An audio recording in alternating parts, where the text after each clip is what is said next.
When you have the door open and the key on, you will see the side lights. Hopefully you can see those there. See those white lights on the side of the walls there? And you can turn them off. I'm gonna turn them off. See? That's off. That's on. Okay. Let's see. Okay, well, we'll crank it up. So here we go. I'm gonna turn it. I want you to have a good view of the dash because that's always cool. There we go. And then it doesn't take long. You can see the PSI. There's no blow-by on this engine, no exhaust, but we'll walk around so you can see that. You have to wait for the air pressure to come up before you could drive away. If you need a regen or anything, it shows up in there, but it never comes on because we run arc oil in the fuel. Just never have had it say that we need to regen. So I guess it does it down the road, or it's so clean running that stuff that it just takes forever. And ABS, that's a wheel sensor. So we checked that out when we first got it. It turns out one of the sensors was dirty. We cleaned it. And about 15 miles later when we went through, and the light went off when we cleaned it. But about 15 miles later when we went through some water, it came back on. So we don't worry about it. And they said that it doesn't matter. So, okay. Let's see. What else can I tell you about the cockpit? You got your parking brake here, and then your controls here. And then there is a switch under here for econ mode. So if you accidentally hit this switch, right, so I hit it there, and you can see on the dash it says econ, and you'd be real concerned if you didn't know it was there. So you click it again to turn it off. But if it's in econ mode, then you don't get as much power. And this thing has plenty of power to get to the mountains. So we do a trip to the Tennessee mountains, to the Smoky Mountains. It's good. Here's the shore power inlet. So when you can see the back of the fridge here, and you can see it's not powered. I've got some of the wires and everything. And then this, I guess, could come up as your awning, but we've never done that. I just put it in there to keep the sunlight, because it was super bright one day. Keep the sunlight out. We'll close that up. And we'll do a walk around while it's running, and then we'll look at the engine. And here the air just came off, and then here's your exhaust. We can give a look under there. You can see the air suspension. It's up. And you can see, hopefully you can see all the tread on the tires. I mean, it's great. There's some surface rust, but it's, it's nothing big at all. We don't usually drive in the rain unless we're out. So here's the trunk.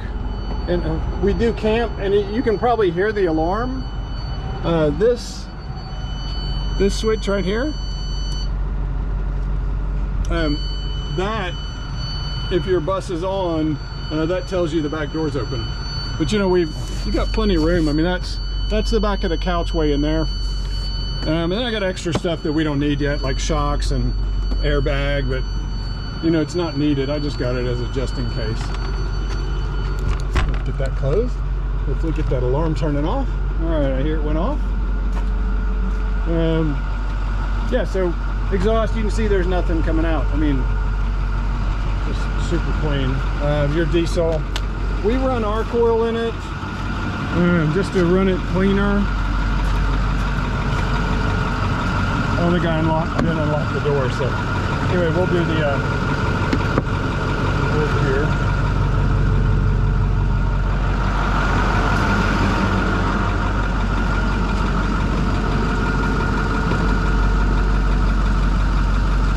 I don't care what anybody tells you.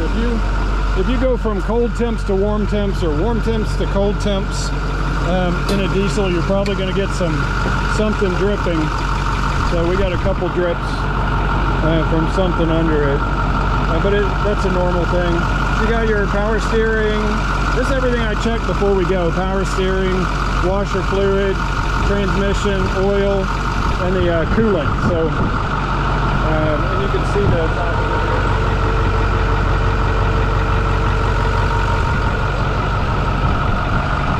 but it's very well maintained. It's super maintained since I got it. I change the oil more often, but I check it, so we don't use it enough not to do all the maintenance. It's super important. So new headlights, I put in new headlights. Any International, after a few years, the headlights get all fuzzy, so I think it's good to be able to see at night. There we go. The lights. I'll go turn them on. Let's go turn them on. We'll close the lock this. Make it real easy to lock. If my ambulance wasn't right behind us, we'd go for a quick drive, but I'm not gonna do that right now. Let's turn on the lights.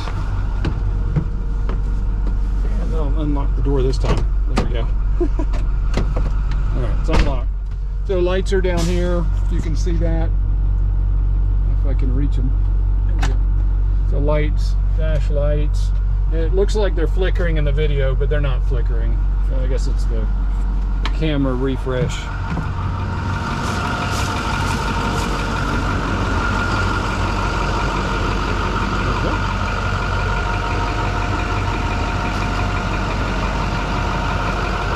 Lights on the top.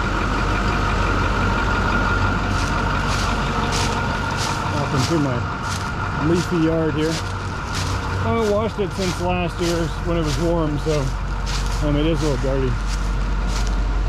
Just needs an easy wash. Everything works back there, turn signals, reverse lights, and all that.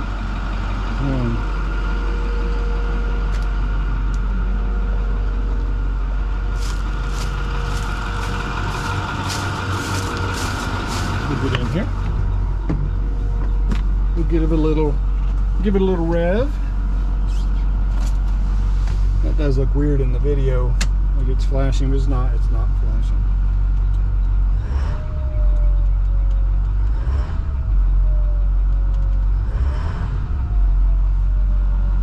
What else can I show you here? This stuff, I guess you can't visually see what's going on. I should have brought a temp thing out so we could show you there. It's got the auto idle, so if you have it in air conditioner mode and you turn it on, it will automatically up idle the engine as soon as that kicks in there. There we go. So that's just automatically done that to run the air conditioner compressor.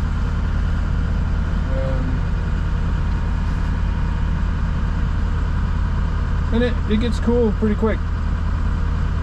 So, and then this one controls the back thing. We don't use it. I've used the fan part on it, but we don't use the rest. Yeah, it cools off pretty quick. So just turn that off there. You can hear it when it down idled as soon as that's off. Turn on the vents. What else can I show you here? Oh, close the door. So I'm going to hit this button here is to open and close the door. So this one, you can.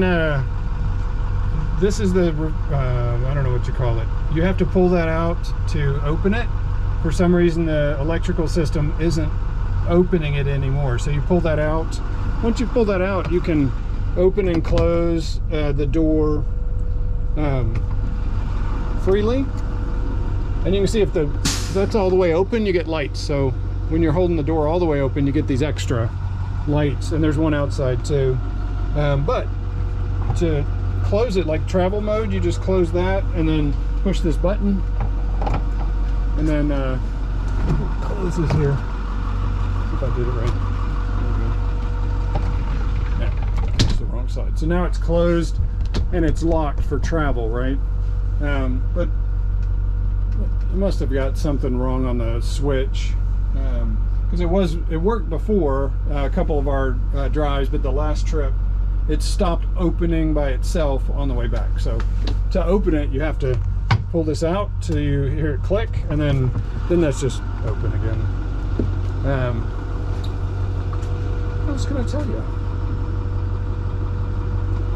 Runs great, rides great. Oh, we can go through the dash here. So we can skip through the dash. Let me push that. There we go. So 206,504 miles. There's our last trip. 1,317, 11,067 hours total. Trip hours 29.6. I flip that every time I change the oil. That's what I hit. So we've got 29.6 hours on the oil and the tires too for this one. Instant mile per gallon, that's if you're going on the road.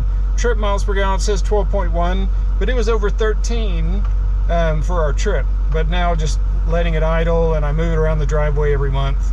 And sometimes I'll just go take it for a drive down the road if I only have 10-15 minutes, just to keep everything, you know, moving. Then you know, it lowers your miles per gallon, but it gets pretty good miles per gallon for a 27-foot bus. All right, so we'll turn it off. There you go. And that's about it. What was I going to show you? I could show you. Oh, let me show you something. So you might need to know this for other shuttle buses or other buses. So here's the escape hatch, right? It's not cryptic, but it is kind of cryptic. So this right here, you have to turn when this is closed, that's latched, but you have to do that. Then this, you push this red part to open it. So that unlatches this right here. And it takes two hands to pull it back down, so I won't do that. But that red knob there, it has to be on exit, and you have to push with your palm on that exit to do it. So I will do the next part of the video, which is setting up the sleeping area. And then